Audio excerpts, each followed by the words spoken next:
Bueno, reparación requerida, una guía para reparar nuestras relaciones rotas. Hemos comenzado esta serie, este es el cuarto mensaje. Si usted se perdió alguno de los tres anteriores, les animamos a que visiten nuestra página de YouTube y se pongan al día. Permítanme comenzar con una idea. Y lo primero que quiero decir es, y tiene que ver con la siguiente imagen, y es que vivimos sin duda alguna, ayúdame con la siguiente imagen por favor, vivimos en la era del yo. Vivimos en la era del yo, del mí mismo, ¿cierto? De lo auto, pensando en ese prefijo que usamos del griego que tiene que ver con lo propio, lo mismo, ¿cierto? En la era de la autodeterminación, de la autosatisfacción, de la autorrealización, de la autoayuda de nosotros mismos.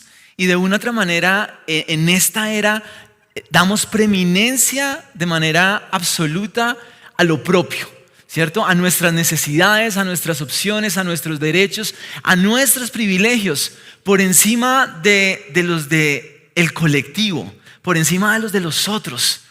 Llámese la familia, llámese mi pareja, llámese la relación con mis hijos, llámese las relaciones que tenemos en el vecindario, en el barrio, laborales, en el colegio, en la universidad, en la sociedad en general.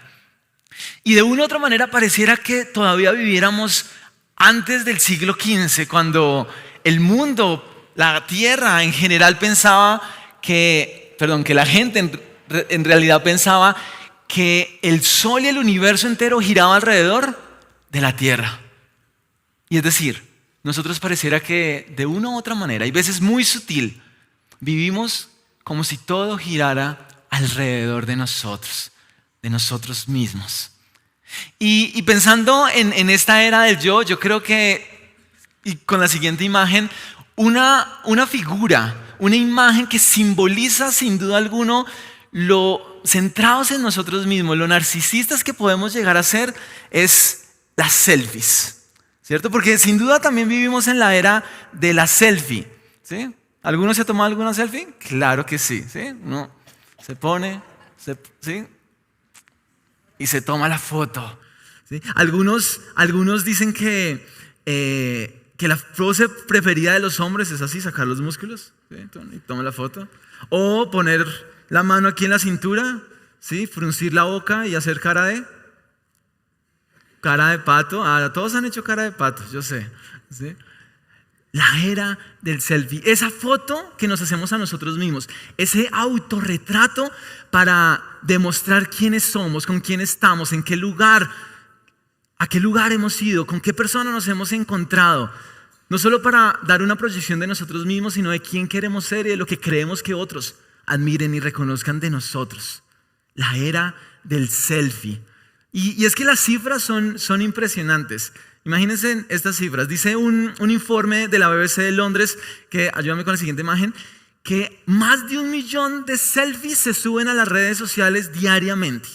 Más de 1 millón de selfies se suben. Solo en Instagram hay más de 86 millones de selfies con el hashtag selfie. 86 millones. Eso que no contamos los que tienen otros hashtag y los que no tienen hashtag. Y ahora, y no me tomen a mal, no estoy diciendo que no se vuelvan a tomar una selfie, ¿sí? que es pecado tomarse una selfie, no, para nada. Ese no es el punto. El punto es que de una u otra manera, y de hecho un estudio lo dice, que no solo nos tomamos selfies por vanidad, sino también hay un artículo científico que leí, decía, como comprobando no solo nos tomamos fotos por vanidad, también para conmemorar un acto simbólico en nuestras vidas y darle significado y trascendencia. Y yo sé que también muchos lo hacemos por eso. Sin embargo, lo cierto es que el boom selfie es sin duda un símbolo, una muestra, una selfie, una captura de lo ensimismados que vivimos la vida, de lo mucho que nos amamos, de lo egoístas, de lo individualistas, de lo narcisistas que podemos llegar a ser. Y es que el egocentrismo en nuestras vidas, yo creo que tiene que ver con dos elementos. Hay dos fuerzas que empujan y nos hacen vivir tan centrados en nosotros. Por un lado, nuestra propia naturaleza humana, ¿sí? Nuestra propia naturaleza pecaminosa, nuestra propia naturaleza caída. Tendemos a ser egoístas por naturaleza, a siempre buscar lo propio. Pero por otro lado, esa naturaleza está acentuada por la sociedad en la que vivimos. Entonces, dos fuerzas que jalan, la una a la otra. Por un lado, esa naturaleza con la cual todos vivimos y que hace que cada niño, porque todos los niños, de una u otra manera, ustedes ven a un chiquito, aún donde ven ahí a Salomoncito, ¿sí? y a los chiquitos en general, jalan para sí mismos. Quítele un juguete a un chiquito. ¿Sí? Cuando ya empiezan a hablar y tú les dices, tú no eres tan lindo, yo soy más lindo. No, yo soy más lindo. Está ahí en lo profundo del corazón. Miren la siguiente imagen. ¿Sí? Resulta que en una habitación, ¿cierto? Caso de la vida real, ¿cierto? Está un niño y ese niño le dice, mira, tienes estos 2 juguetes para jugar, son tuyos. ¿Sí? Son para que tú los disfrutes. El niño coge uno de los juguetes y empieza a jugar. Cuando de repente entra a la habitación otro niño. Ese niño, al ver que hay un juguete que está ahí a disposición, nadie lo está usando, lo coge. Normalmente, ¿qué va a hacer el primer niño? Dice, ¿cómo así? Porque cogió mi juguete, va y de pronto ni siquiera suelta el otro, lo coge fuerte y coge su juguete. Porque así somos, egoístas, desde chiquitos, centrados en nosotros mismos, parte de nuestra naturaleza. Y esto en la infancia es natural. Un niño al principio entiende y a través del llanto expresa sus necesidades. Y cuando llora, entonces expresa que tengo comida, estoy incómodo, llora y los padres pues obviamente lo atienden. Pero rápidamente el niño se da cuenta qué tan conveniente puede ser y tan fácil que puede llegar a manipular con esa sensación. Y en la medida que va creciendo, empieza a volverse egoísta, pero está ahí. Sin embargo, no solo se trata de nuestra naturaleza, también tiene que ver con la sociedad en la que vivimos, incluso nuestros estilos de crianza. Porque sin duda está bien fomentar en nuestros niños un valor propio, ¿cierto? Un valor respetuoso, sano por sí mismos, claro que sí. Pero muchas veces nuestros patrones de crianza en la misma sociedad, el mensaje que le dan al niño es, tú eres tan único y especial que eres más importante que todos los demás. Que tus deseos tienen que ser órdenes. Que lo que tú quieres, lo que tú piensas, tu forma, tiene que estar primero ante todo. Y eso va calando, y va calando, y va calando. Y así crecemos. Y madurar en teoría debería ser entender que el mundo ya no gira alrededor mío, pero muchos seguimos siendo niños, aún siendo adultos, porque giramos alrededor nuestro. Giramos alrededor nuestro. ¿Qué tan fácil es que nos suceda esto? ¿Qué tan fácil es girar a nuestro alrededor? Y es que estas dos fuerzas, de una u otra manera, la Biblia nos las comentan. En el primer episodio de esta serie, César nos habló que en Santiago dice que ¿de dónde provienen las guerras y los conflictos entre ustedes? De sus propias pasiones, de sus propios malos deseos, de su naturaleza. Pero la Biblia también dice que en los últimos tiempos, hablando de los tiempos después de Jesús y hasta antes de su venida, o sea, estamos en esa era de los últimos tiempos bien amplia, dice, los hombres serán amadores de sí mismos, jactanciosos, orgullosos. Luchamos con estas cosas. Luchamos sin duda alguna. Y por supuesto, esto termina siendo un cóctel explosivo en el cual nuestras relaciones interpersonales terminan siendo afectadas. Porque como giramos alrededor de nosotros mismos, nos sucede fácilmente que dañamos las relaciones interpersonales que tenemos alrededor. Y no solo las relaciones interpersonales, sino causamos división en nuestros círculos relacionales más cercanos, en la familia, en la iglesia, en el trabajo, en el barrio. Y quiero mostrar esto de dos maneras. La primera, todos nosotros somos únicos y por únicos somos diferentes, ¿sí? Ahora, el problema es que qué tan fácil que por nuestras diferencias, por pensar diferente, por tener una idea diferente, por hacer las cosas diferentes, en vez de sumar, restemos. En vez de complementarnos, nos dividamos. ¿No les ha pasado? Tan solo es tener una opinión diferente con respecto a mi equipo de fútbol favorito. Y si lo digo, ya unos dirán, no, no. ¿Sí? Nos dividimos. No, tan solo es tener una opinión política diferente y nos dividimos. Porque estamos tan ensimismados que no soportamos que otro piense diferente a nosotros. Y creemos que nuestra postura siempre es la mejor, la correcta. El que no piensa como yo está en contra mía. Y entonces dañamos nuestras relaciones interpersonales por nuestras diferencias. Ahora, no solo somos únicos y por tanto diferentes, sino también somos humanos. Y cuando digo humanos somos pecadores, fallamos. Dice el dicho, es de humanos errar. Todos nos equivocamos, todos somos imperfectos. Somos como pequeños erizos con púas que cuando nos acercamos a otros lastimosamente herimos, porque la verdad es que en medio de nuestra imperfección nos herimos los unos a los otros. ¿Quiénes son las personas que más o heridas más profundas nos han causado? ¿Acaso no muchas veces son nuestros papás, nuestros hermanos, aquellos que han vivido cerca a nosotros, y no porque nos odien, sino porque en medio de la convivencia nos hacemos vulnerables y nos herimos, nos equivocamos los unos a los otros? Eso me recuerda la historia del erizo en la era del hielo. Resulta que estaban en la era del hielo, y el frío estaba tan tremendo que las poblaciones de animales empezaron a morirse. Así que había una comunidad de erizos y empezaron a decir, ¿qué hacemos? ¿Qué hacemos para esta inclemencia del frío? Entonces dijeron, no, pues nos tenemos que juntar los unos con los otros. Así que empezaron a juntarse, y claro, al juntarse empezaron a darse calor, pero asimismo como calor empezaron a generarse pequeñas heridas por las púas que cada uno tenía. Rápidamente empezaron a aislarse el uno del otro porque no, tú me estás empujando, tú me estás chuzando, no. Y empezaron a afectarse por el frío nuevamente. Así que se reunieron y tuvieron que tomar nuevamente una decisión. O nos dividimos, nos separamos y nos morimos, o aprendemos a convivir en medio de las heridas que nos hacemos los unos por los otros. Y esto es lo que estoy hablando. El problema es que tú y yo muchas veces primero muertos que aguantar la herida que otro me hace. Primero muertos antes que reconocer que me equivoco, que te fallo.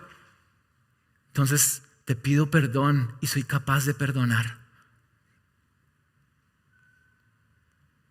Y dañamos nuestras relaciones y nos dividimos. ¿Acaso eso no es verdad? ¿Acaso tú y yo de repente en la vida no tenemos algunas relaciones que están afectadas por nuestro egoísmo, por nuestro orgullo? De repente tú y yo no necesitamos en verdad una reparación requerida en nuestras relaciones interpersonales porque nos lastimamos los unos a los otros, se dañan las relaciones, se dividen las iglesias, se dividen las familias, se divide el país, porque somos tan ensimismados, tan ensimismados. Te pregunto, ¿te ha pasado? A mí sí. De pronto ustedes no, yo sí. ¿Sí? Y hay veces, de pronto es muy evidente, pero hay veces es muy sutil. Y todos luchamos con eso ahí en el corazón. Bueno, pues si estamos luchando con eso, la pregunta es, ¿qué dice Dios al respecto?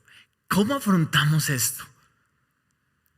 ¿Qué principio trae la palabra para nosotros el día de hoy? Y de eso vamos a estar hablando. Así que les invito a que me acompañen abriendo sus Biblias o sus celulares, sus aplicaciones, en la carta que Pablo le escribe a los filipenses. ¿Sí? Vamos a ir a Filipenses capítulo 2, versículo 3 y 4. 3 y 4. ¿Lo tienen ahí? Lo vamos a poner acá, pero les animo que si tienen la Biblia, saquen su Biblia, saquen su celular. Los que no, lo vamos a proyectar aquí en la pantalla y también a través de nuestra transmisión. Dice entonces de esta manera. Dice, no hagan nada por egoísmo o por vanidad. Más bien, con humildad, consideren a los demás como superiores a ustedes mismos. Versículo 4. Cada uno entonces uno debe velar no solo por sus propios intereses, sino también por los intereses de los demás.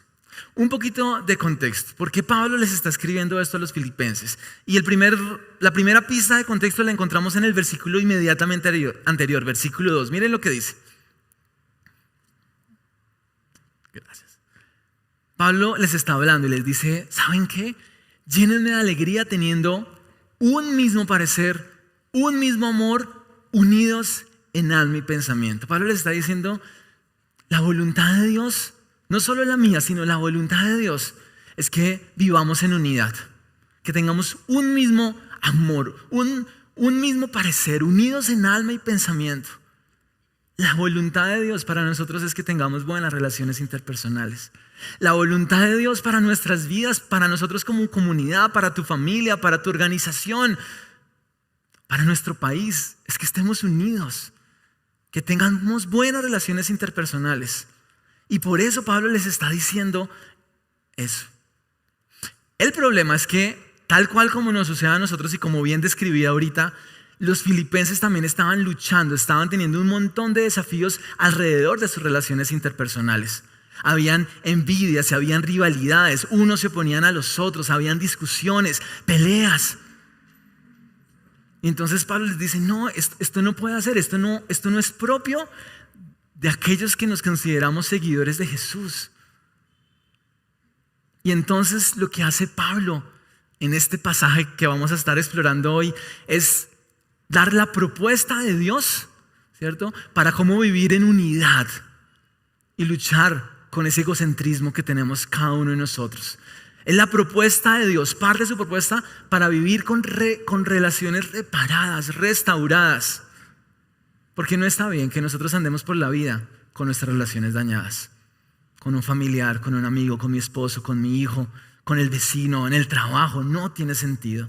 Y entonces su propuesta es como, está en un paquete envuelta en un contraste entre lo que no deben hacer y lo que sí deben hacer. Entonces, comencemos, ¿les parece? Con lo que no debemos hacer. Entonces, lo primero que Pablo les dice es lo que no deben hacer. ¿Qué no deben hacer? No sean egoístas. No sean egoístas. No sean contenciosos. No sean presumidos. Miremos el pasaje nuevamente. No hagan nada por egoísmo o vanidad. Cada uno debe velar no solo por sus propios intereses. Y quiero que comencemos con esta palabra, egoísmo, porque esa palabra, ese concepto, lo que está tratando de decir Pablo con egoísmo en el griego, no solo se refiere a no vivir solamente para lo propio. ¿Sí? Egoísta en términos de solo pensar en sí mismo, sino el concepto tiene que ver con lo que hace un mercenario. ¿Saben qué hace un mercenario? Un mercenario le piden que haga una vuelta, ¿sí? Y dice, usted no importa lo que tenga que hacer, ¿sí? Me hace esta vuelta. Y es mercenario porque dice, a mí no me importa lo que tenga que hacer, sea bueno o malo, ¿sí? Puedo matar, lo importante es que me paguen. Entonces, este concepto de egoísmo tiene que ver con el no importa lo que yo tenga que hacer con el fin de lograr mis propósitos, con el fin de lograr lo mío, lo que me importa. Entonces tiene que ver mucho con contienda, con rivalidad. Y parece que vivimos precisamente también en una era contenciosa, cada uno compitiendo con otros para ver quién gana, quién logra sus objetivos. Desde chiquitos nos enseñan a que primero tú, segundo tú, tercero tú, ¿sí? Porque lo que importa eres tú y que ganes lo que necesites ganar, que consigas lo que tengas que conseguir ganar a costa de lo que sea. Pases por encima de quien sea. Lo importante es que ganes. Y por eso Pablo le está diciendo, no sean contenciosos, no sean egoístas en ese sentido. Porque no ser egoísta tiene que ver entonces con no velar solo por mis propios intereses. Con que el fin no justifica los medios. Con salirme de mí mismo. ¿Qué tan competitivo eres tú? Y pienso en esa palabra porque yo digo, wow, yo soy súper competitivo. El problema es que está detrás de nuestro espíritu de competencia. Porque la gente competitiva en general es bueno haciendo las cosas, es excelente. Pero si lo que hace simplemente lo desarrolla para ganar, para demostrar que es más importante por sus propios intereses, pues ahí está el error. Ahí está el error. Te pregunto, ¿te pasa? ¿Eres egoísta en este sentido? Ahora, sigamos con la siguiente frase. Regálame el versículo nuevamente. Porque dice, no, el anterior, por favor. Eso. Dice, no hagan nada por egoísmo o vanidad. Y el término vanidad hace referencia al orgullo que podemos tener y que puede estar basado en algo sin fundamento. Por eso es vano, por eso es vacío. ¿Sí? Es, ¿qué tan orgulloso yo puedo estar por algo que no tiene fundamento?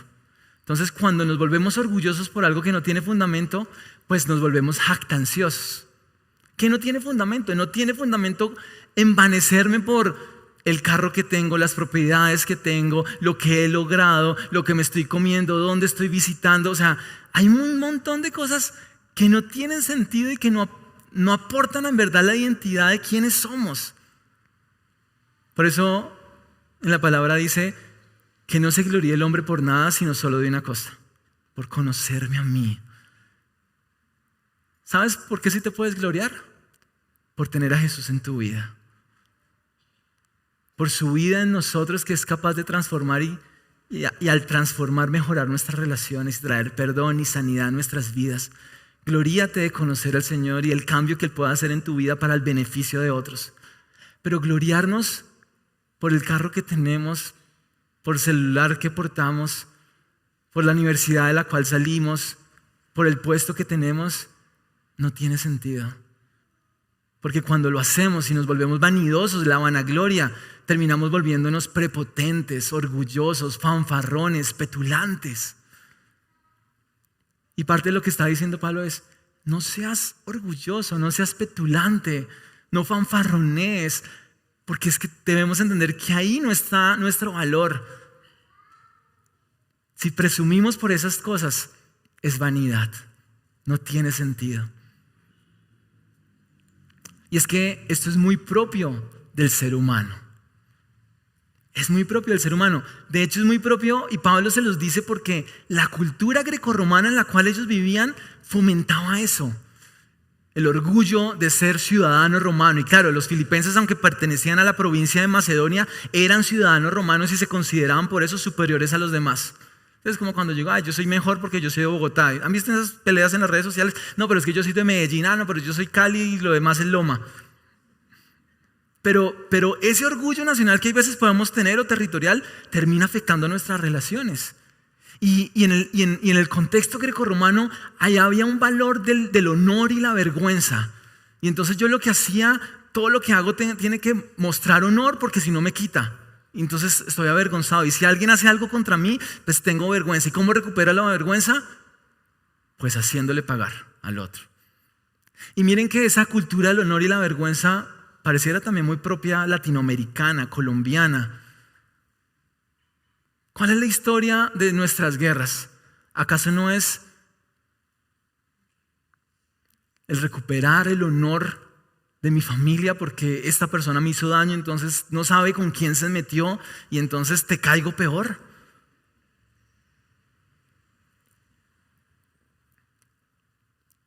¿Qué tan envidiosos, qué tan contenciosos, qué tan egoístas, qué tan fanfarrones, presumidos somos? Ahora, si bien la propuesta del Pablo no solo implica un no hagan esto, también implica un por el contrario, en vez de esto, ¿saben qué? Apuéstenle a lo siguiente. Y es revolucionario porque es el segundo punto. Y lo que dice es, vístanse de humildad. Regálame el siguiente punto. Vístanse de humildad. Vistámonos de humildad. Leamos qué dice el versículo, la segunda parte del versículo 3 y el versículo 4. Dice, en vez de hacer las cosas, ¿cierto? Por egoísmo y por vanidad, más bien, ¿qué dice? Con humildad consideren a los demás como superiores a ustedes mismos. Y cada uno debe velar, no solo por sus propios intereses, sino más bien por los intereses de los demás. Los intereses de los demás. Humildad. Wow, y esto de repente tú ya conocías este texto y dices, sí, humildad. No, la propuesta es increíble porque ¿cómo así que la manera de traer unidad a la vida, de resolver los problemas que tenemos los unos con los otros, las heridas que nos causamos, es siendo humildes? Y a mí lo que siempre me han enseñado es, imponte, gana. Si alguien te hace algo malo, se lo devuelves. No te quedes con eso. Si alguien te pega, pégale. Si alguien te roba, hazle mal. ¿Humildad? ¿Acaso el que gana no es el fuerte, el que se impone? No. La propuesta de Jesús, de Pablo, es humildad. Y es que el término humildad aquí tiene que ver con tener un valor y una estima adecuada de uno mismo. La correcta perspectiva, no más alta a la que debes tener. Es entender que tu valor no está en lo que haces o lo que tienes. Tu valor está en a quién perteneces. Y somos hijos de Dios. Dios te ha creado, Dios te ama, Él es tu Padre. Tu valor está ahí, no tienes nada que demostrar. Y entonces cuando tienes una perspectiva correcta de quién eres, puedes entonces amar mejor a los demás. Porque tener una perspectiva correcta de quién soy también significa entender lo limitado que somos. Y la verdad, déjame decirte, la verdad es que no somos ni tan buenos, ni tan perfectos, ni tan capaces, ni tan independientes como creemos. Pero cuando tenemos una correcta perspectiva de nosotros, entonces entendemos que humildad ya no tiene que ver con pensar menos de nosotros, sino menos en nosotros. ¿Sí ven la diferencia? Humildad no es pensar menos de mí, es pensar menos en mí. Porque cuando tengo una perspectiva clara de mí, puedo ver al otro de manera diferente. Ver la necesidad del otro, ver lo valioso que hay en el otro. Entiendo que soy especial, pero que sea especial y único no me hace mejor y superior a los demás. Para nada. Ser humilde entonces me permite velar por los intereses de los demás. Me permite entonces acercarme y desarrollar buenas relaciones. Que si me hieren, puedo pedir perdón. Que si hiero, puedo reconocer que he herido, que me he equivocado y ofrezco perdón. Tiene que ver con dejar a un lado nuestro deseo de venganza ante lo que otros nos hacen, porque descanso en el Señor y no soy como un potro desbocado, como un rinoceronte que cuando es herido embiste más fuerte, ni soy como el erizo que cuando es herido se enconcha y saca sus púas y también esas púas duelen, sino aprendo a ir a Dios, reconocer el valor que tengo en Él y aprendo a amar a los demás. Y es que ¿saben qué? De una u otra manera tenemos diferentes modelos de cómo obrar y sin duda la cultura pop, la cultura de la Liga de la Justicia, de los superhéroes, de DC, de Marvel, ¿qué es lo que nos enseñan? Nos enseñan es hacer justicia, ¿sí? Pero la propuesta de Jesús no es la propuesta de Batman, hacer justicia. La propuesta de Jesús es humildad. Y entonces en Filipenses Pablo en el capítulo 2 y a continuación dice, miren, ¿quieren ver cómo esto se traduce? ¿Cierto? Un ejemplo de esto que les estoy hablando, de una actitud de humildad. Miren a Jesús. Jesús ha demostrado qué es esto de no velar por sus propios intereses, de no ser egoísta ni vanidoso, sino velar por los intereses de otros antes de sí mismo. Y entonces miren lo que dice versículos 5, 6. La actitud de ustedes debe ser como la de Cristo Jesús, quien siendo por naturaleza Dios, no consideró el ser igual a Dios como algo a que aferrarse. Él no dijo en un momentico, yo soy Dios y yo cómo me voy a rebajar a tener una relación con ustedes, a perdonarlos, pero si ustedes son los que me han ofendido. No, Él no dijo, ustedes no saben quién soy yo soy Dios. No, humilde, consideró nuestros intereses, sabía que estábamos separados de Él. No consideró el ser igual a Dios como algo a que aferrarse. ¿A qué te aferras tú? ¿A qué te aferras que no eres capaz de perdonar a aquel que te ofendió? ¿A qué te aferras que no eres capaz de tomar la iniciativa y pedir perdón? Y entonces sigue, versículo 7. Por el contrario, miren lo que hizo Jesús. Se rebajó voluntariamente, tomando la naturaleza de siervo y haciéndose semejante a los seres humanos. ¿Sabes cómo enfrentar las situaciones adversas que tenemos con las personas a nuestro alrededor? Las heridas que nos hacen, las afrentas que nos hacen. No diciendo aquí estoy yo y no sabes con quién te metes, yo te respondo mal. es siendo como Jesús, aún capaz de hacernos tapete, de bajar la cabeza con el propósito de bendecir al otro, porque eso fue lo que hizo Jesús por ti y por mí. Él no tenía por qué hacerlo, pero se rebajó voluntariamente, se hizo siervo y murió por ti y por mí en una cruz. Porque tú sabes, tú y yo, diariamente, el ser humano en general, hacemos cosas que ofenden a Dios, pecamos, hacemos cosas contra Él, contra nosotros mismos, contra las personas que hay a nuestro alrededor, aún hasta con la creación y el medio ambiente. Pero ¿sabes qué? Él nos miró con humildad y nos amó y nos perdonó. Y es por eso entonces que en el versículo 1, ayúdame con el siguiente, Pablo comienza el argumento diciéndose: por tanto, si sienten algún estímulo en su unión con Cristo, algún consuelo en su amor, algún compañerismo en el Espíritu, algún efecto entrañable, o sea, Pablo le está diciendo, si ustedes han experimentado el amor de Dios por ustedes, si han experimentado su perdón, su afecto entrañable, el compañerismo que ahora pueden tener con Él gracias a mi obra, si tú eres creyente, si tú eres cristiano, entonces tú deberías ser como Jesús.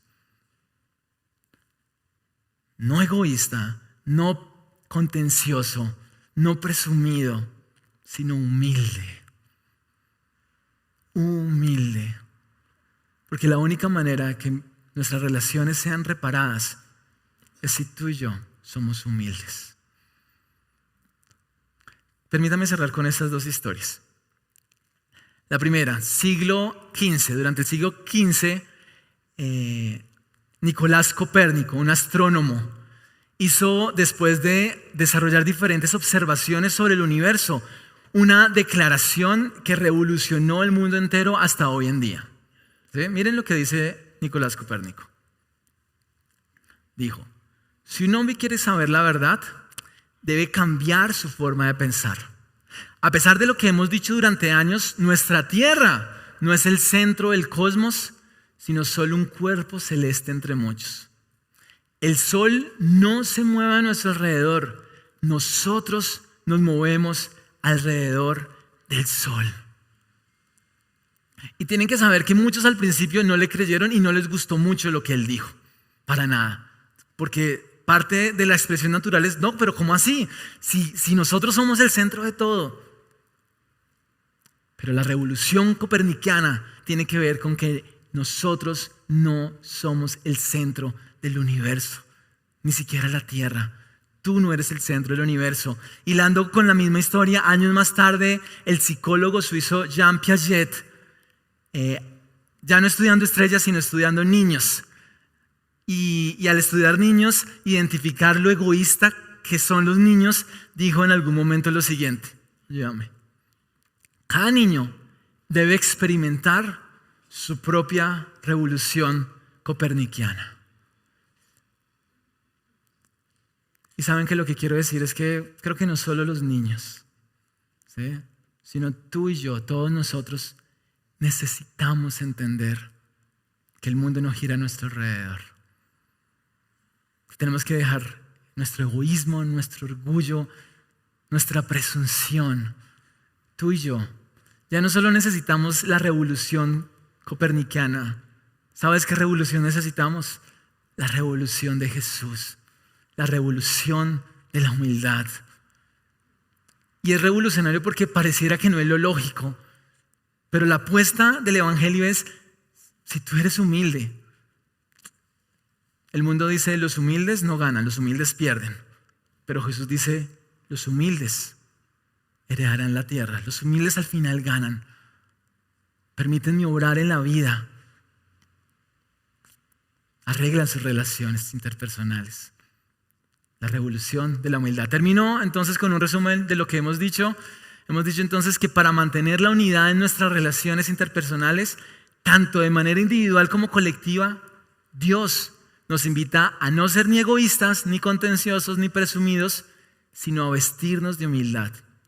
De tal manera que consideremos al otro y sus intereses por encima de los nuestros.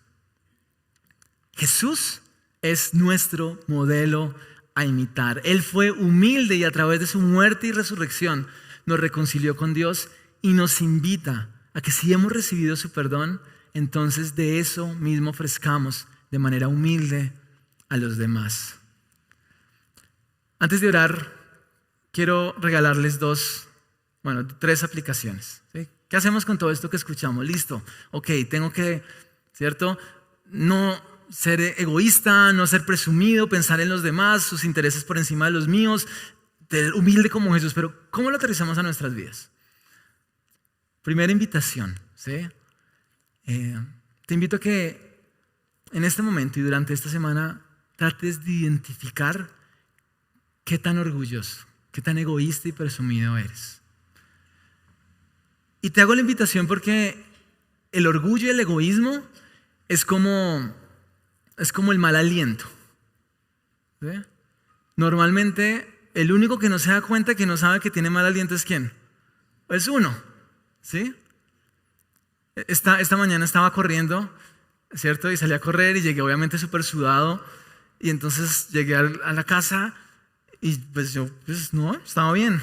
Y Mafe llega y me dice, uy, hueles mal. ¿Sí? Y yo, ¿en serio? No, yo huelo rico, ¿no? Me dice, no, hueles mal. Y por eso es importante, porque uno puede pensar, no, yo no soy tan egoísta. Pues, ¿quién no es egoísta? ¿Sí? Todos somos egoístas. Y de pronto piensas que esto no tiene que ver contigo. Pero lo que te quiero invitar es a que hagas un ejercicio de retroinspección y pienses, ¿en verdad de pronto yo soy egoísta? ¿Soy orgulloso? ¿Soy presumido? Y como dice la Biblia que no hay nada tan engañoso como el corazón, no te fíes de tus conclusiones, de tu ejercicio de retroinspección. Hazlo, ¿sí? Pero no te fíes completamente. Pregúntale a Dios. Dile, Señor, muéstrame qué tan altivo, qué tan orgulloso, qué tan soberbio, qué tan presumido soy. Dile, Señor, te doy el permiso de que me lo muestres de diferentes maneras. Y como para colaborar, entonces lo que vas a hacer es, vas a preguntarle a algún amigo cercano, alguien que te conozca, que te ame, pero que sea sincero contigo. No que te diga lo que quieres escuchar, sino alguien en el cual tú puedes decirle, hey, usted me conoce, ¿sí? ¿Qué piensas de mí? ¿Te parece que soy egoísta? ¿Te parece que soy contencioso, presumido? Es un buen ejercicio. Porque de pronto te encuentras y al hacer el ejercicio, que esto tiene que ver contigo, así como tiene que ver conmigo. Segundo, ¿sí? Bueno, ¿vamos a hacer la tarea? ¿Todos? Listo. Segunda tarea. No parece muy espiritual, pero ¿qué tal si en nuestras fotos hay menos selfies, ¿cierto? Y más selfies grupales de pronto, ¿sí? ¿Qué tal si en nuestras fotos hay menos selfies y más fotos de otros? Porque la autoestima no es egocentrismo. Porque ser humilde tiene que ver no con dejar de vernos a nosotros, no está mal. Pero si nos vemos más a nosotros de lo que vemos a los demás, ahí está el problema. Que nuestras fotos, que tus fotos, también seas capaz de apreciar la belleza del otro, del de afuera, de tu amigo, de tus hijos, y no siempre estés tú. ¿Listo? Tercera y última aplicación. Y esta va a ser más difícil, porque vas a practicar la humildad al pensar en alguna persona con la cual de pronto tienes un conflicto relacional. ¿Sí? No es difícil, eso uno piensa eso y chun, empiezan como a llegar como, uy, sí, fulanito, Juan, Pepita. Espero que no tantos. Pero sé que todos tenemos temas pendientes con personas. Te invito a que tengas una actitud humilde, sigas el modelo de Jesús y entonces ores por esta persona. Con humildad vas a pensar en sus intereses por encima que los tuyos. Y aunque de pronto él se equivocó y él la embarró, tener humildad tiene que ver con ya no solo ver la paja, ¿se acuerdan de hace 8 días? El error que tiene el otro, sino ser capaz de ver la viga que tengo yo. Y entonces acercarme, reconocer mi error, pedir perdón y perdonar si es necesario. Acompáñenme a orar. Padre, gracias por esta palabra, Señor. Gracias por que nos hablas de manera profunda al corazón. Describes de manera perfecta quiénes somos, Señor. Lo egoístas, lo orgullosos, lo contenciosos, lo competitivos, lo presumidos que podemos llegar a ser. De manera, hay veces tan evidente, pero también hay veces de maneras tan sutiles. Señor, te queremos pedir que tú escudriñes nuestro corazón, que nos examines. Que si somos ciegos a eso en nosotros, tú no lo muestres y usa a las personas que tenemos a nuestro alrededor. Porque queremos ser como tú, porque seguirte y ser cristiano no solo tiene que ver con venir a una iglesia, hacer un montón de cosas, sino en ser como tú y tú eres nuestro modelo de humildad, Señor. Ayúdanos a creerte a ti, poner nuestra confianza en que vale la pena ser humildes.